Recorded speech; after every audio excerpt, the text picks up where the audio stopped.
بسم اللہ الرحمن.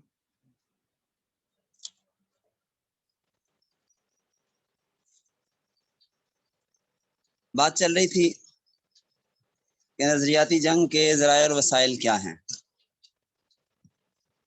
تو گزشتہ سبق میں 9 ذرائع اور وسائل پہ ہم نے تفصیل سے بات کی تھی. آگے بڑھتے ہیں. 10واں کام، 10ویں چیز جس کو ذریعہ اور وسیلہ بنایا نظریاتی جنگ میں، وہ ہے ادب.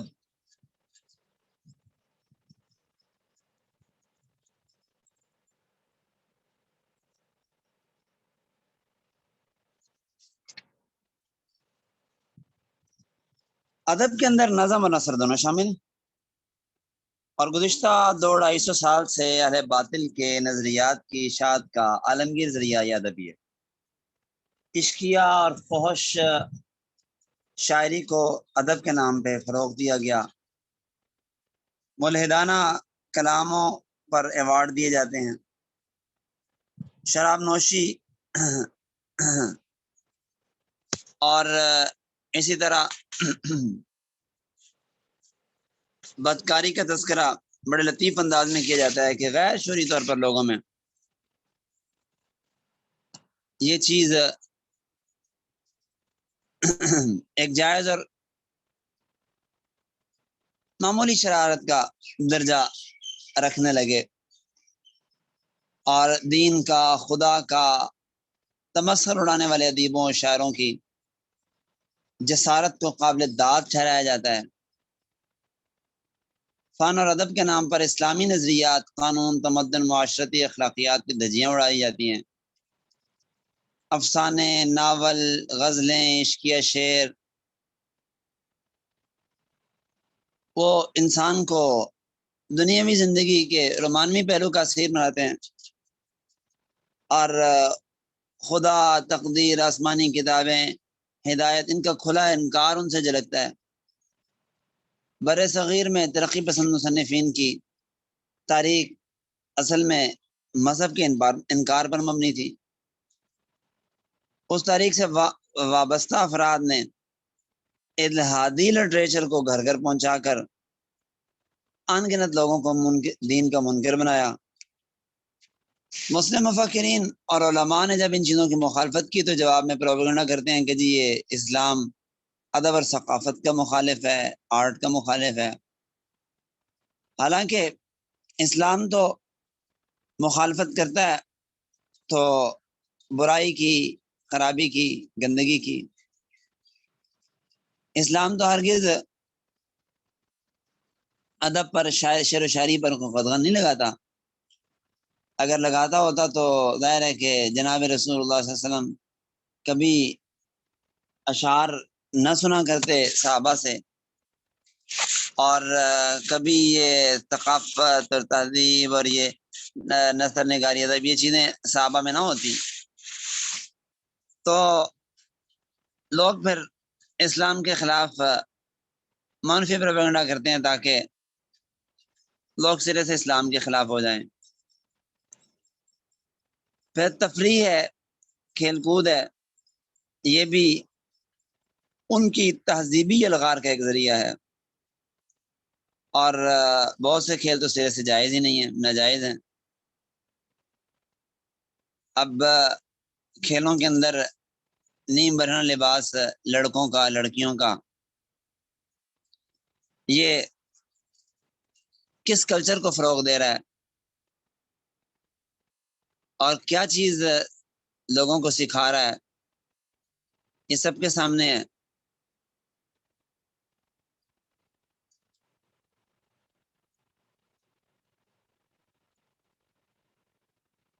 پھر آپ دیکھیں کہ ثقافتی ہیرو، کھلاڑی، اداکار، فنکار آئیڈیل افراد کی حیثیت اختیار کر گئے ہیں. رقاص، مداری جو کل تک حقیر پیشہ سمجھا جاتا تھا، اب ڈسکو ڈانسر، کھلاڑی بن کر مذہبی رہنماؤں سے بھی زیادہ عزت اور توقیر کے حقدار ہو گئے ہیں۔ گلوکار اور اداکار جنہیں قریب کے زمانے میں مراسی بانڈ مسخرہ کہا جاتا تھا، اب جب سے میڈیا آیا ہے، ٹک ٹاک آیا ہے، اس طرح کے لوگ ہیرو سمجھے جانے لگے ہیں۔ اور آپ اندازہ اس بات سے لگائیں کہ یہ جو گویے ہیں اور یہ جو اداکار ہیں، ان کو معاشرے میں کتنی زیادہ اہمیت اور وقت دی گئی ہے۔ تو آپ اس بات سے اندازہ لگائیں کہ ہمارے استاد سے مولانا منظور احمد چنوٹی رحمہ اللہ تعالی، میں نے سے رد قادیانیت کا کورس کیا تھا، حضرت چنوٹی رحمہ اللہ تعالی اپنا واقعہ سناتے تھے، فرماتے کہ میرا ایکسیڈنٹ ہوا اور قوت بصارت جاتی رہی، قوت سماعت جاتی رہی، اور حضرت آخری زمانے تک وہ پھر کانوں میں وہ لگا کے رکھتے تھے علیہ سماعت۔ تو فرماتے کہ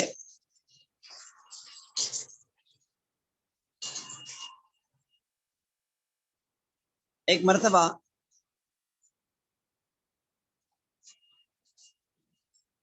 ایسا ہوا کہ جب ایکسیڈنٹ ہوا اور قوت سماعت جاتی رہی، تو میں اسمبلی میں جب ہسپتال سے فارغ ہو کے گیا تو میں نے وہاں پہ اسمبلی میں، پنجاب اسمبلی میں یہ درخواست دی کہ مجھے اعلی سماعت دیا جائے، کہ اسمبلی کی جو گفتگو ہے وہ مجھے سمجھ میں نہیں آتی۔ تو میری درخواست پر کوئی رد عمل نہ ہوا، ایک بار، دو بار، تین بار،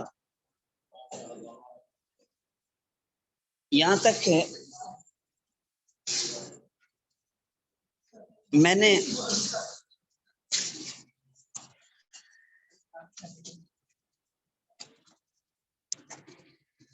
ایک بار یہ کہا کہ دیکھو، انہی دنوں میں ملکہ نور جہاں آئی اور اس کے اوپر لاکھوں روپیہ خرچ ہوا، اس زمانے میں لاکھوں روپیہ ہوگا، تو میں نے کہا اس پہ لاکھوں روپیہ لگا دیا گیا ہے، اور میں صرف اور صرف مطالبہ کر رہا ہوں کہ مجھے اس زمانے میں کوئی آلہ تھا سماعت کا جو باہر سے آتا تھا، وہ 2 لاکھ روپے کا تھا، وہ لے کے دے دیا جائے، اور مجھے نہیں لے کے دیا جا رہا۔ تو جواب آیا ان کی طرف سے، اسمبلی کی طرف سے، کہ جناب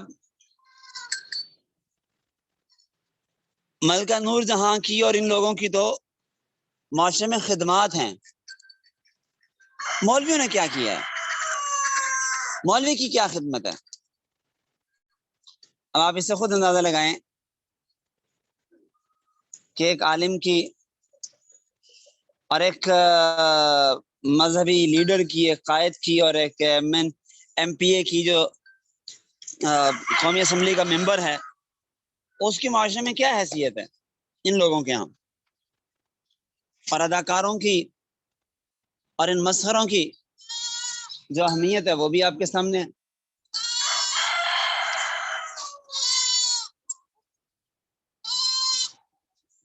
تو یہ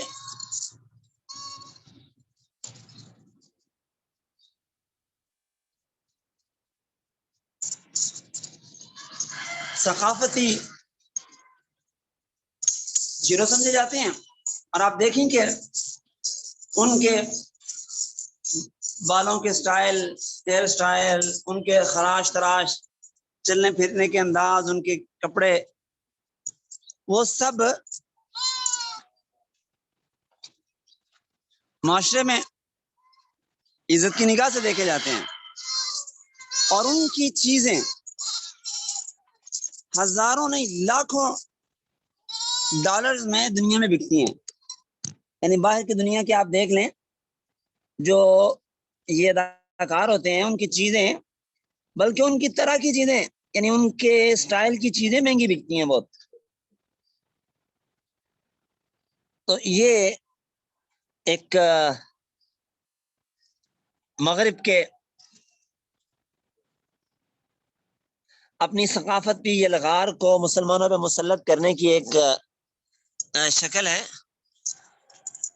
کہ وہ ان اداکاروں کے ذریعے، ان لوگوں کے ذریعے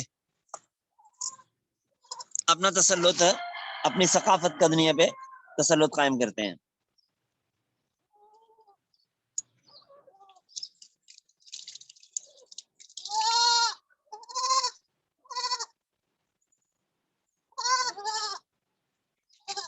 اسی طرح 13ویں چیز ہے علاقائی تہذیب اور ثقافت. علاقائی تہذیب اور ثقافت کا بھی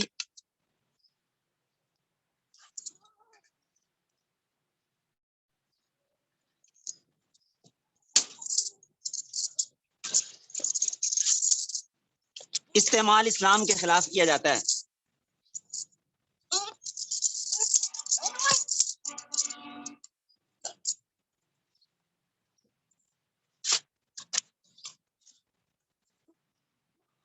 یہ بھی ایک بہت بڑا حربہ ہے اسلام کے خلاف. چنانچہ عالم اسلام کے قدیم مشترکہ تہذیب و تمدن کو متروک بنانے کی کوششیں کی جاتی ہیں، اور اس کی جگہ ہر صوبے کو اس کی الگ تہذیب اور شناختوں سے روشناس کرایا جا رہا ہے. حالانکہ اسلامی تہذیب و تمدن اور دنیا کے تمام تہذیبوں اور ثقافتوں سے اعلیٰ ہے، بہتر ہے، بڑھ کر ہے، برتر ہے. لیکن اس کے تعصب میں اسلامی دنیا میں صوبائیت، وطنیت پر استوار سیاسی پارٹیوں کو وجود بخشا گیا. آپ دیکھیں 1947 میں عراق اور شام میں حزب البعث العربی نامی تنظیم نے جنم لیا. اس کا بانی ایک عیسائی ہے اور بنیاد عرب قومیت پر تھی.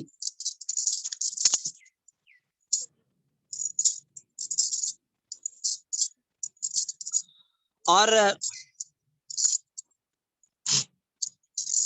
1909 میں عرب میں الجمعیت القحطانیہ متعارف کروائی گئی.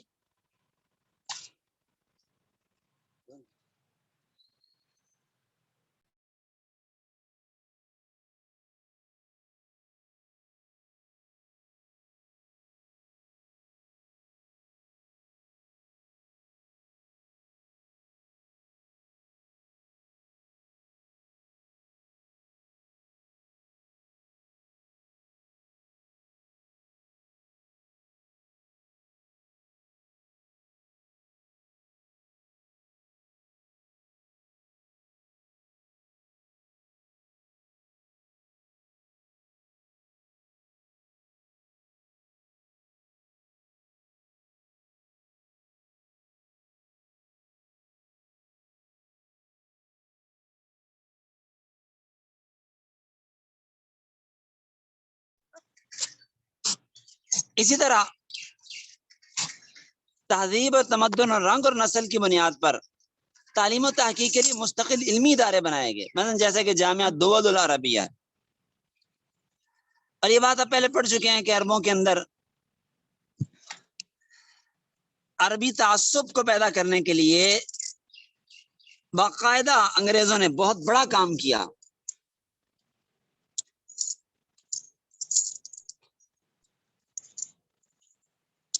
مثلا مثال کے طور پہ وہ آپ پڑھ چکے ہیں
بات ہو رہی تھی کہ اس تہذیب، تمدن، کلچر، ثقافت کو اسلام کے خلاف بطور خاص استعمال کیا گیا.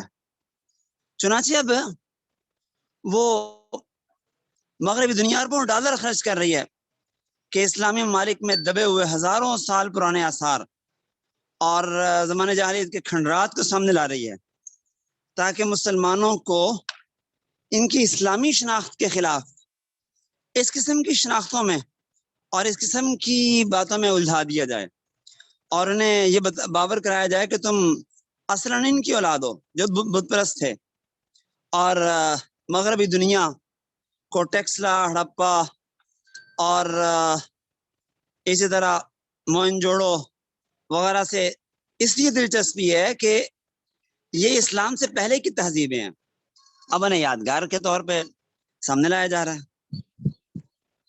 ورنہ انہیں ان چیزوں سے، مسلمانوں کے ان چیزوں سے کیا دلچسپی.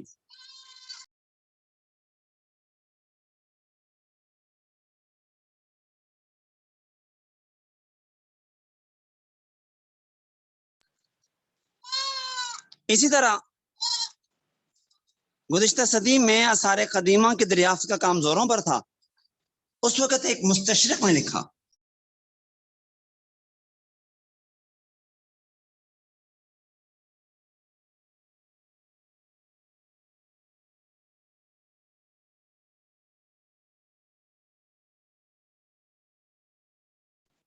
اس نے لکھا کہ انتہائی مہنگی ترین مہم کے ثمرات اور فوائد فی الحال نظر نہیں آ سکتے، لیکن مستقبل میں اس کے لامحدود اثرات سامنے آئیں گے.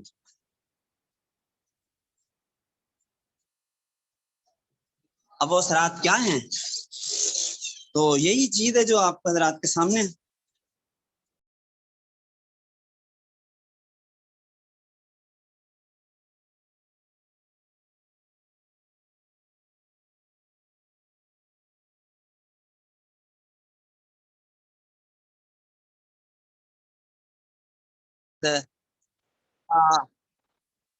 فروغ کیا گیا، ان کو فروغ دیا گیا.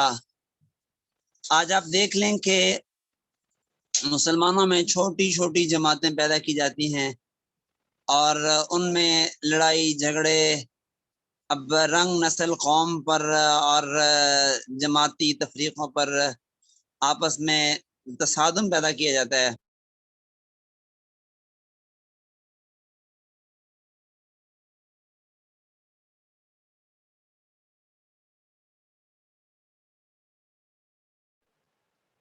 اور اسی طرح پھر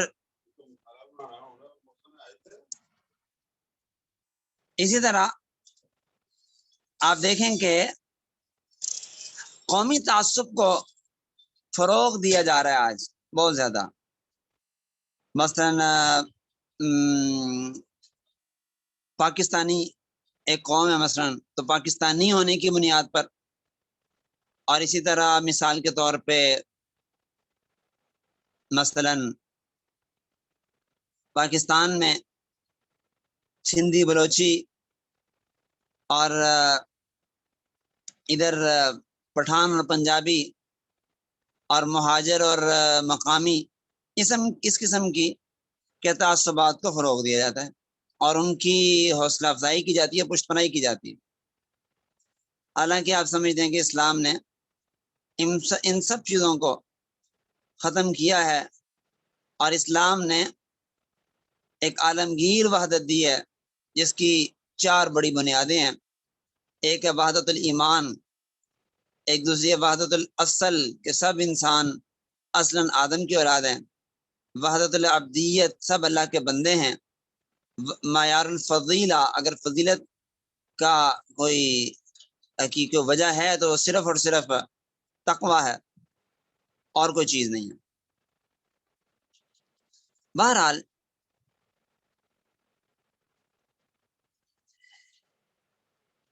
میں نے یہ بات شاید آپ کو پہلے بھی کہی تھی کہ اس بڑھتے ہوئے تعصب کو ختم کرنے کے لیے کراچی کے ہمارے بزرگ ہیں حضرت مولانا شاہ حکیم محمد اختر نور اللہ مرکزہ، انہوں نے ایک رسالہ مرتب کیا تھا اور وہ لاکھوں کی تعداد میں تقسیم کیا تھا۔ حضرت نے مرتب کروایا تھا اپنے بیٹوں سے آخری عمر میں، اپنے خلفاء سے، شاگردوں سے، اپنے ہی بیانات اور اپنی ہی تقاریر میں سے انتخاب کر کے۔ اسی طرح مسلمانوں کو ان کی صالح قیادت سے متنفر کرنے کا ایک راستہ اختیار کیا جاتا ہے۔ مقصد یہ ہوتا ہے کہ مسلمانوں کے پاس کوئی صالح قیادت نہ رہے اور سیکولر قسم کے لوگ ان کے قائد بنے، اور نیک لوگوں کو بدنام کرنے کی پوری کوشش کی جاتی ہے۔ میں سمجھتا ہوں کہ ہمارے ہاں جو بھی قیادت اثر و رسوخ اختیار کرنے لگتی ہے تو اسی ایجنڈے کے تحت اس کو بدنام کرنے کی کوشش کی جاتی ہے۔ آپ دیکھ لیں، حضرت مولانا فضل الرحمان صاحب ہوں یا اور ہمارے دیگر مشائخ ہوں، بزرگان دین ہوں، انہیں بدنام کرنے کے لیے طرح طرح کے الزامات لگائے جاتے ہیں، اور انہی کے لوگوں میں سے ایسے بندے خریدے جاتے ہیں جو الزام تراشی کے لیے اور جو ان کو ان کی حیثیت کو ختم کرنے کے لیے دوسروں کو ایسا مواد فراہم کرتے ہیں، یا وہ خود ان پہ الزام لگاتے ہیں، خود ان کے خلاف ہو جاتے ہیں، کہ جس سے ان کے خلاف ایک نفرت کا ماحول پیدا کرتے ہیں اور لوگوں کو ان سے متنفر کرتے ہیں۔ چنانچہ ہمارے جتنے بھی علماء ہیں، بزرگ ہیں، آپ کو ان کے بارے میں اس قسم کی نفرت میں آمیز گفتگو اور یہ چیزیں ملیں گی۔ مثلا مولانا طارق میر صاحب کو لے لیں، اور اس طرح اور ہمارے علماء بزرگ جی پیر ذوالفقار صاحب کو لے لیں وغیرہ۔ تو یہ باقاعدہ ایجنڈا ہوتا ہے مغرب کا، جس کے مطابق وہ صالح قیادت سے متنفر کرنے کے لیے باقاعدہ اپنے لوگوں کو خریدتی ہے، اور یا ان کی ذہن سازی کی جاتی ہے، وہ شعوری یا لاشعوری طور پہ پھر علماء کی اور اپنے لیڈروں کی، قائدین کی مخالفت کرنا شروع کر دیتے ہیں۔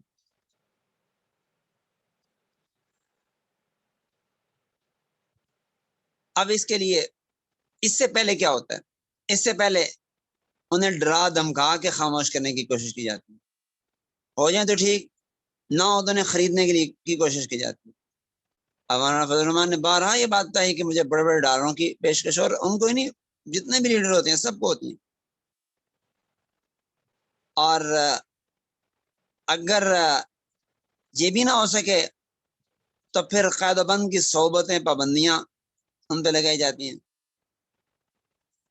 اور جو ان سب سے نکل جائے پھر آخر میں انہیں اسے بدنام کرنے کی کوشش کی جاتی ہے۔ کوئی ایجنسیوں کا ٹراؤٹ کہتا ہے، کوئی ان کی جو ہے وہ ذاتی زندگی، پرسنل زندگی پہ الزامات لگانے کے لیے۔ اب جیسے کہ لاہور کے ایک استاد الحدیث کو کس انداز سے خراب کیا گیا، اور بقول ان کے اگر ان کی بات تسلیم کی جائے، جیسے کہ وہ کہتے ہیں کہ باقاعدہ نشہ پلا کے ان کے ساتھ غلط حرکت کر کے ان کی ویڈیو چڑھائی گئی، تو کیا مقاصد ہو سکتے ہیں سوائے اس کے کہ علماء کو بدنام کیا جائے، علماء سے لوگوں کو متنفر کیا جائے، اور کوئی مقصد نہیں۔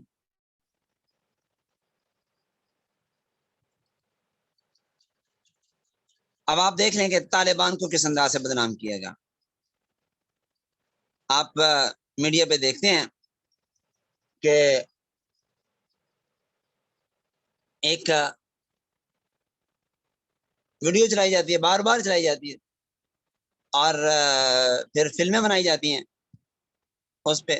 کیا ہوتا ہے ان میں یہ ہوتا ہے کہ ایک شخص کہ کچھ داڑھیوں والے پگڑیوں والے ہیں، اور وہ داڑھیوں پگڑیوں والے ہاتھوں میں پستونے پکڑے ہوئے، بڑے بڑے چوکے پہنے ہوئے وہ آ رہے ہیں، اور سامنے بچے ہیں، عورتیں ہیں، ان پہ گولیاں چلا رہے ہیں. اور اتنے میں پاکستانی فوجی مثلاً آتا ہے، یا کوئی فوجی آتا ہے، اور وہ آ کے ان کو بچوں کو بچاتا ہے ان سے، اور ان طالبان کو اور ان مجاہدین کو گولیاں مار کے ختم کر دیتے ہیں. اب یہ بار بار اس قسم کی ویڈیوز دکھائی جاتی ہیں صرف اور صرف اس لیے تاکہ لوگوں کو مذہب سے، دین سے، داڑھی ٹوپی پگڑی سے اور مجاہدین سے متنفر کیا جائے.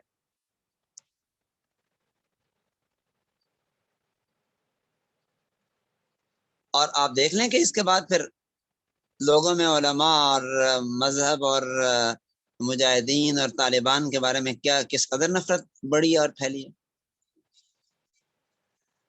اور اگلا ذریعہ اور وسیلہ آزادی نسواں، اور یہ ایک لمبی چوڑی بحث ہے، تھوڑی سی بات میں عرض کیے دیتا ہوں، پھر تفصیل سے کل کریں گے انشاءاللہ. آزادی نسواں یہ ایک ایسا ہتھیار ہے، ایک ایسا وار ہے جسے کوئی بچ نہیں سکتا. اور وجہ اس کی یہ ہے کہ نبی پاک نے فرمایا نساء حبائل الشیطان، عورتیں شیطان کا جال ہیں. تو اس جال کے ذریعے ان کو گمراہ کرنے کی قوم کو پوری کوشش کی جاتی ہے. اب آج دیکھ لیں کہ مغرب نے اس جال کو کس طرح بچھایا. آزادی نسواں کا نعرہ لگا کے عورت کو پہلے گھر سے باہر نکالا، بازاری جنس بنا کر مردوں کا کے بہکنے کا انتظام کیا، اور اس میں کوئی کسر نہیں چھوڑی گئی. اسلامی معاشرت کا جنازہ نکالا گیا، اور لادین قوتوں کا سب سے بڑا حربہ آزادی نسواں، اور اس موضوع پہ بہت زیادہ بحث کی جاتی ہے. اور آپ دیکھ لیں کہ یہ نعرہ مغرب نے لگایا، عورت کو گھر سے نکالا، اور یہ کہا کہ جی عورت کے اوپر ذمہ داریاں نہیں ہونی چاہیے، بچوں کی، شوہر کی. چنانچہ یہ کہہ کے اسے گھر سے نکالا، وہ مرد کے شانہ بشانہ کام کرے.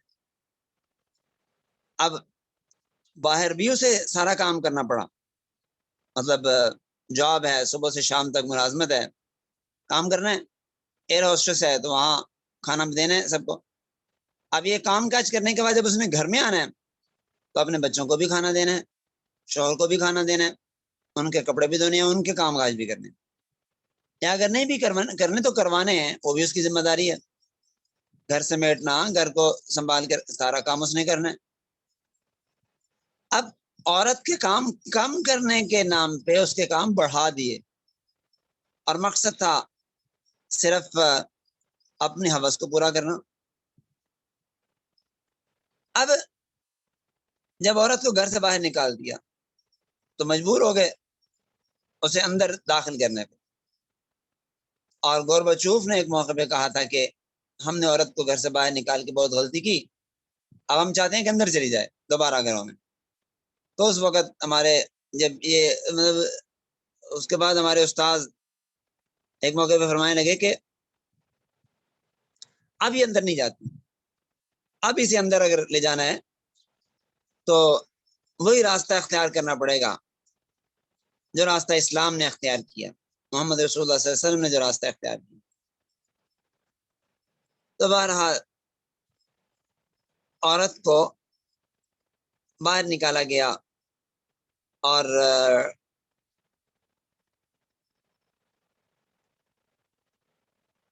باہر نکال کے عورت کو بھی رولا گیا، اور مردوں نے اپنی درندگی اور اپنی ہوس وہ بھی پوری کی.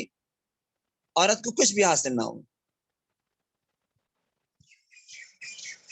پہلے وہ ایک گھر کی محافظہ تھی، اب وہ باندھی بن گئی، ہوٹل کی، ہسپتال کی، بازار کی، ہوائی جہاز کے مسافروں کی، بسوں کے مسافروں کی، اور اب اسے گھر کی صفائی کی بجائے عمارتوں کی صفائی، کاریں دھونا وغیرہ وغیرہ ساری دنیا کے کام کرنے پڑے، اور اعلیٰ عہدے پھر بھی مردوں کے پاس رہے اور پھر بھی عورتوں کے پاس نہ گئے، تو مساوات تو پھر بھی نہ ہوئی جس کا نعرہ لگایا گیا تھا۔ اب اس کا جو بڑا نقصان ہوا وہ یہ کہ خاندانی نظام بکھر گیا۔ مغرب میں آپ جائیں وہاں خاندانی نظام ہے ہی نہیں سرے سے، اور وہاں پہ کسی کو پتہ نہیں، نئی نسل کو، کہ ہمارا باپ کون ہے، اس لیے کہ جب یہاں پہ آئی ہیلری کلنٹن، جس وقت کہ وہ بھی نئی نئی سیاست میں آئی تھی، پرانی بات ہے، تو اسلام آباد میں اس سے ایک بچی نے پوچھا کہ جی آپ کے ہاں بھی تعلیم حاصل کرنے میں کوئی رکاوٹ ہوتی ہے؟